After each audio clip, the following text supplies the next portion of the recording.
The night enveloped everything in its dark veil when Susan, a young mother of 2 sons, froze behind the steering wheel. Her fingers nervously tapped a rhythm on the steering column, and a single thought pulsed in her head: how much simpler everything would be without the children.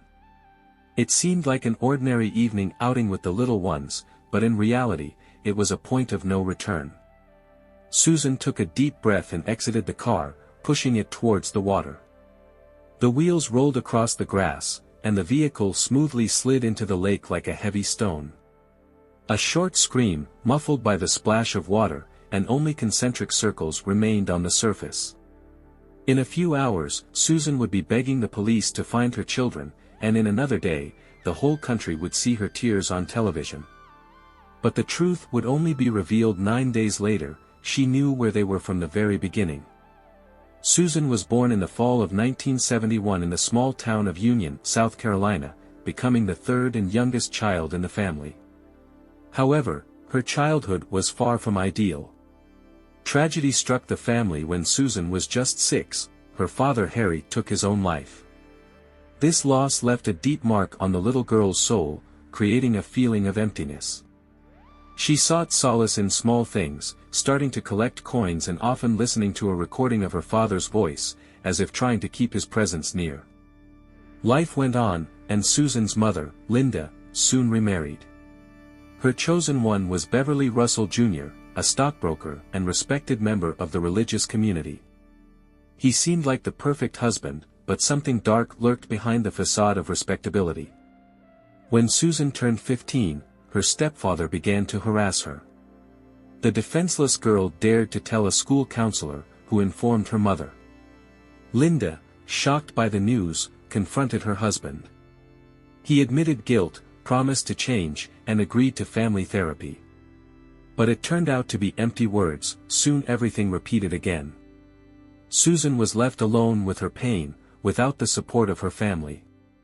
Depression, possibly exacerbated by a genetic predisposition, became Susan's constant companion. By the age of 13, she had repeatedly tried to harm herself, fighting inner demons. But despite everything, she managed to finish school in 1989. Adulthood brought new trials. An affair with a married man who broke her heart further worsened Susan's emotional state. Doctors diagnosed her with an adjustment disorder, manifested in unstable behavior and frequent breakdowns. In the midst of personal dramas, Susan met David Smith. Pregnancy accelerated events, and at 19, she was already married. The couple worked at a supermarket, and soon 2 sons were born, Michael and Alexander. But happiness was short-lived. David, who came from a strict family of Jehovah's Witnesses, was going through difficult times himself, the death of his brother and his father's suicide attempt. The emotional tension that reigned in the family led to constant separations and reconciliations. So, in a tangle of personal tragedies and failures, the fates of Susan and her children were intertwined, destined to become victims of her inner demons. The story that began on that fateful night forever changed the lives of many people, becoming a testament to how psychological trauma can push a person to commit the most terrible crime. In the midst of personal dramas in 1994, when the couple was once again on the verge of divorce, Susan started an affair with Tom, the city's most eligible bachelor and her boss's son. She cherished the hope that she had finally found what she so desperately wanted: stability and reliability in a relationship. But Tom quickly dispelled her illusions. For him, a relationship with a woman burdened with children was an undesirable burden. Their worldviews turned out to be too different, and Susan's behavior raised doubts in him. Tom sent her a breakup letter in October 1994, and on the 25th of the same month, their last conversation took place. During the conversation, information emerged that could compromise Susan in the eyes of the public: her long-term relationship with her stepfather. In response, she accused Tom of incest with his father. After that, he ordered her to get out. This happened just 3 hours before the tragedy. On the same day, October 25, 1994, Susan called 911 and reported the kidnapping of a car along with her sons, 3-year-old Michael and 14-month-old Alexander. According to her, an unknown man jumped into the car at a red light, pushed her out, and drove away with the children.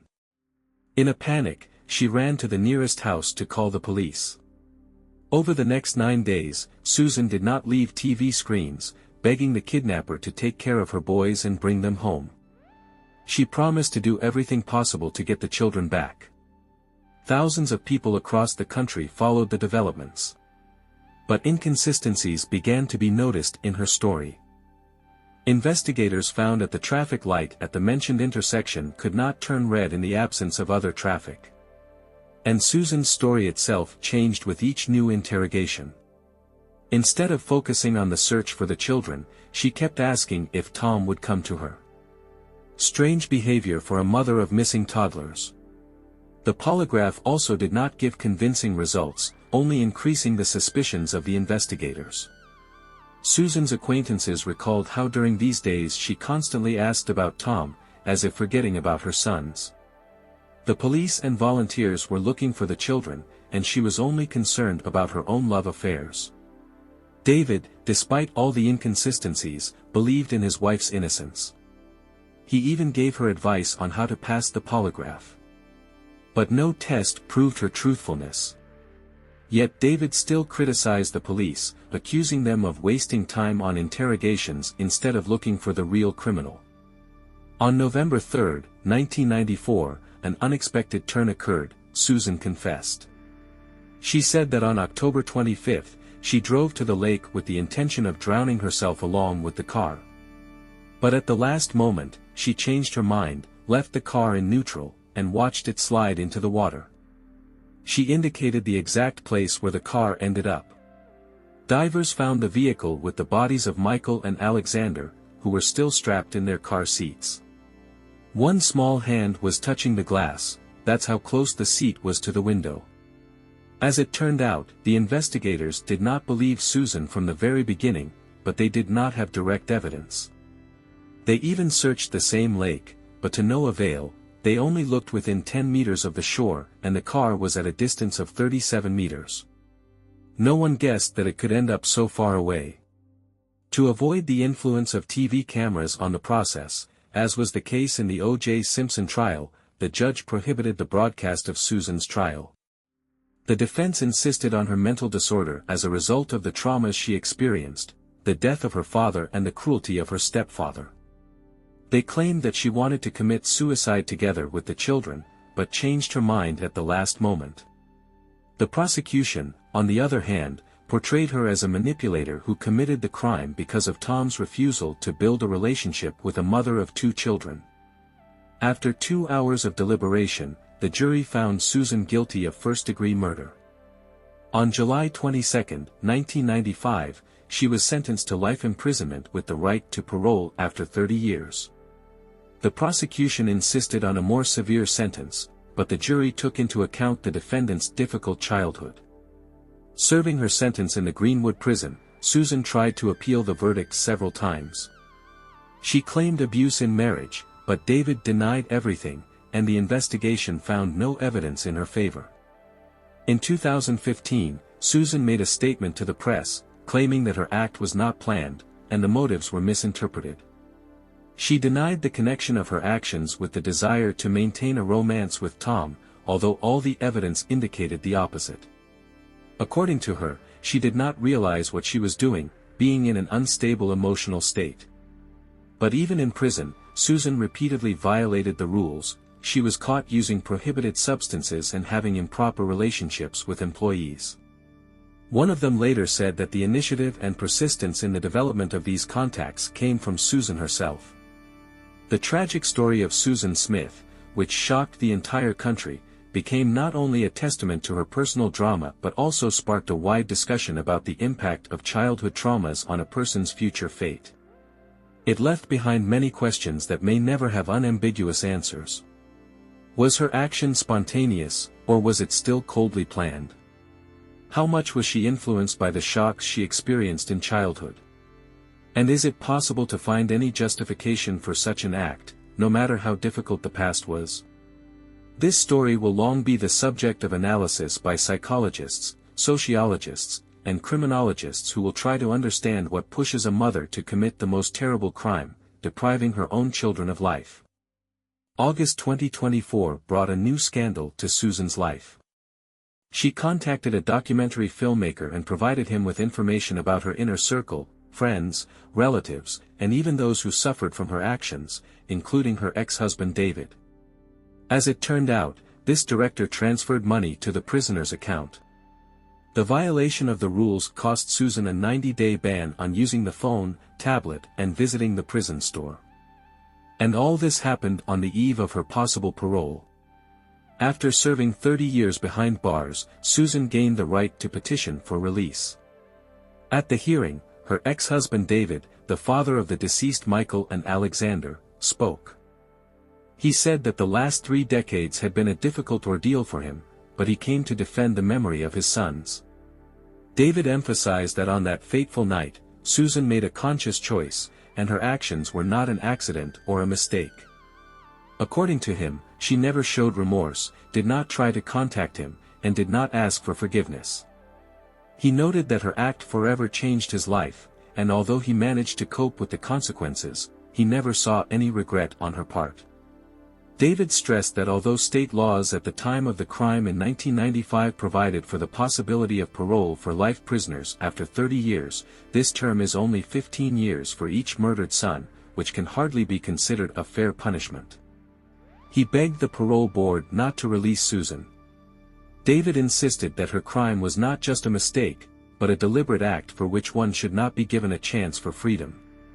He noted the absence of sincere remorse on her part and assured that as a father, he would continue to fight for the memory of his sons. Susan was present at the hearing virtually.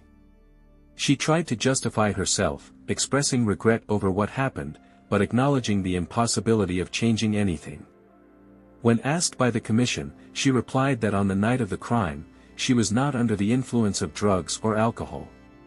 Her lawyer mentioned the defendant's work with psychologists, and Susan herself assured that she intended to continue therapy if released.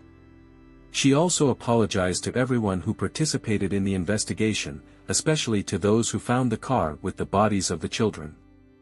Susan claimed that she did not try to run away or hide, but simply got scared, not knowing how to tell the truth to her relatives. The commission rejected the petition for release, but Susan will have the opportunity to apply again in 2 years.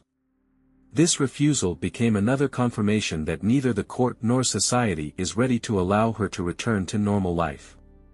Despite statements of remorse, her behavior in prison and evidence of the deliberate nature of the crime indicated otherwise. The Susan Smith case remains one of the most shocking and resonant crimes in U.S. history.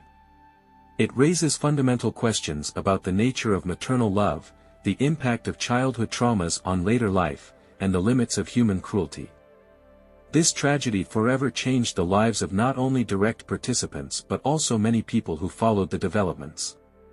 It forced society to think about what can push a mother to take such a terrible step and whether it is possible to prevent such crimes in the future. At the same time, this story has become an example of how personal tragedy can turn into a media show, where every step and word of the accused is dissected and analyzed under the microscope of public opinion. In this context, the issues of just punishment and the possibility of rehabilitation are especially acute. Can a person who has committed such a horrific crime count on a second chance? And if so, under what conditions and after what term? The answers to these questions cannot be unambiguous and depend on many factors, from the circumstances of the case to the personality of the criminal himself. The Susan Smith case, without a doubt, has gone down in history as one of the most tragic and ambiguous cases of infanticide. It will forever remain a painful reminder of the fragility of the human psyche and the darkness that can lurk behind the mask of an ordinary loving mother. And although many years have passed, this story continues to excite and raise questions to which, perhaps, exhaustive answers will never be found. I look forward to hearing your thoughts in the comments. Don't forget to subscribe to the channel and hit the like button. Until next time, friends.